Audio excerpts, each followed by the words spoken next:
Welcome back to the channel, Silverbugs. This is Great White Northerner, and I am here with my latest purchase. So, silver has gone down a little bit in price. We are looking at some lows over where it was a few weeks ago, and so I thought, you know what, it's been about a month. I'm going to make a trip back over to Colonial Acre Coins is the store that I go to. It is the closest coin shop to where I am located over in Kitchener. And so that's my regular stop when I'm looking to pick up coins or supplies. So I thought, well, I'm going to make a trip over there. I also went out and picked up some more boxes of coins, and I got a great story about that. I'm really excited. I might even do a bit of a coin hunt after this. But anyway, that probably won't make it up onto YouTube for probably a few weeks. But anyway, it's cool. There's some really cool stuff I think I got in there. So, but in the meantime, I went over to the coin store and thought I'd take advantage of the lower prices of silver and go back through their boxes of junk silver. So last time I did that, I got some real beauties that I got to add to my collection. I thought I'd try and do the same thing today. So I did pretty well, I think. I'm not sure I got quite as sharp a coins as I got the last time, but I do have some really nice coins here. So started off with the 50-cent box and didn't find much in there. I picked through it pretty well the last time I was there and didn't look like they had a whole lot new except for these. So this is a beautiful Centennial 1867 to 1967 50-cent piece. It is spectacular. It's got beautiful finish on it. You can see that there, and I pulled this out of their junk box. So, or junk silver anyway. I paid spot price, $19.15 per dollar is what I paid today. Now unfortunately we have to pay 13% sales tax on that, so that does add to some of the cost here, but yeah, that's just a beautiful coin. Look at that. And its brother beside it here I picked up because it has this awesome toning on it. So I don't know if that comes out on the camera, but it is very dark with a light kind of bluish brown coloration to it, also in great shape with a mirror-like finish on it. And yeah, you can see that there. I don't know how well that will focus as I get closer, but yeah, so there's the toned one, and there is the non-toned.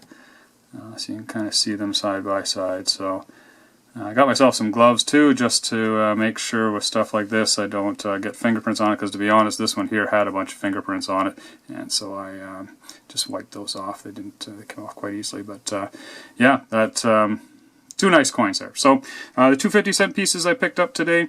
Just going to set these over here for now, and then I went through the quarters. So first thing I do, so Colonial Coins, what they do is they collect all this coins from people coming into their shop and selling off their old junk silver, and then they send it off to the mint to be melted down. So it is you know, good for me to go in there, I think, and pull out some of these nicer coins that they had in their box. So you know, a huge box is probably, I don't even know, is probably 10 pounds of quarters would be my guess, and maybe more.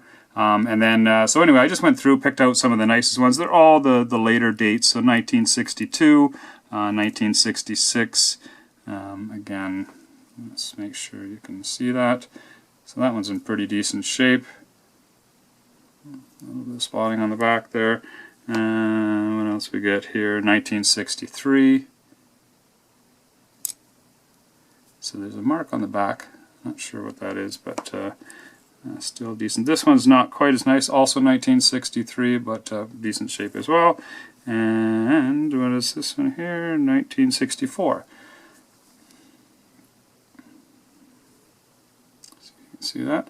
So yeah, so I got some nice quarters there to add to the collection. I also picked up these ones, which weren't quite as nice, but they filled in some spots in my book. So the other reason why I'm going, not only am I trying to pick up silver cheap, but I'm also trying to pick up some stuff to fill spots in my book. So this is a 1960, which I was missing from my collection, so I can add that one in.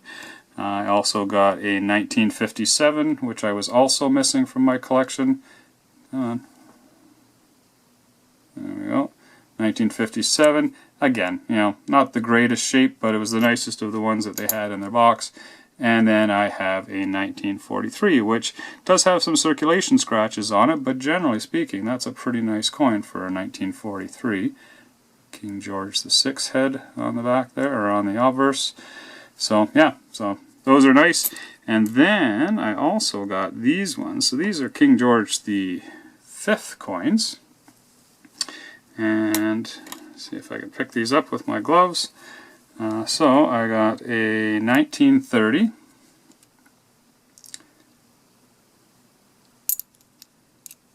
Oops. King George V.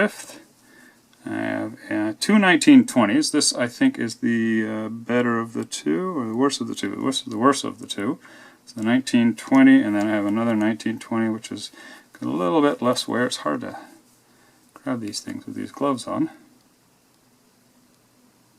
I'm using my camera because it mounts better this way, to be up a little bit higher, so it does take a little bit more to focus. But yeah, so that's the 1920 King George V.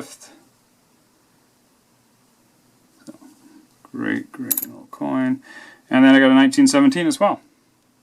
All at spot, all at $19.15 per dollar face. So I think that was an excellent deal. Those will all fit into my album, all ones that I don't have. I also got the dimes down here, so I won't go through them all, but these are all 1966s. They're all in pretty decent shape. There's a couple of them with some spots on them, but the gloss is just awesome on these. And yeah, you can kind of see how nice those are. 1966s, I got two 1964s and a 1963 as well. And then I picked up a few for my book. So these ones I have already. They'll just go in as part of my silver collection or silver stack. And then I have, this is a 1947 maple leaf. See the maple leaf there. King George VI. And we have it's 1938, pretty worn, pretty slick, but it filled a hole. For now, that'll have to do till I can find something better. And another King George VI, 1945. So, yeah, those will go into my book. And then last but not least, of course, are the 3 $1 coins. So I actually picked up the 1964 thinking I didn't have it. It was on my list. I got home and I realized I did already have it. I think this one's slightly better than the one I have in my book.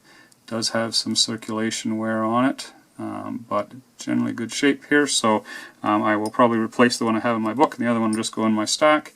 This one here is a 1963, which for some reason I was missing. Again, pretty good shape. Circulation wear, it's got some staining on it, but yeah, the details are all there. Really nice looking coin. And a 1959, which I was also missing out of my book. So so that will definitely fill the hole. And come on, you can focus there. What's going on there? I think we got it. There we go, 1959. So yeah. So those are my purchases today. Saved these all from a fate of fire, I guess, because they were all going to be melted down. So I guess the good thing is that Colonial Acres is slowly making the coins that we have be a little more valuable, because there's going to be less and less of them in circulation between the ARP program pulling stuff out of circulation, and of course people selling off their old silver collections because silver has jumped up in price. And then these are all ending up being, you know, either sold to customers who come in, but if they don't sell and they get too much of it, then they fire it off to the mint and it gets melted down. So yeah, I just thought I would share that with you. I thought you'd find that interesting, and I'm going to bring you back in. Well, it'll probably be in a couple of weeks, but you'll see the stuff I picked up. I went to a few different banks today. Had some great experience with the tellers. Tellers were very helpful. I got a ton of pennies, and I opened up one roll just to take a look at it. And oh, it's going to be fun going through these rolls. So if they're anything like the one roll I opened, I will tell you, I saw at least one Indian head. There's a lot of U.S. coins in there, so you U.S. viewers, for sure, come and watch that. It'll probably be a couple weeks when that hits. So, all right, that's it, guys. And thank you very much for watching. This is just a short one. Please like and subscribe. Looking forward to showing off more stuff coming up soon. So, all right, take care, everybody. Have a good one.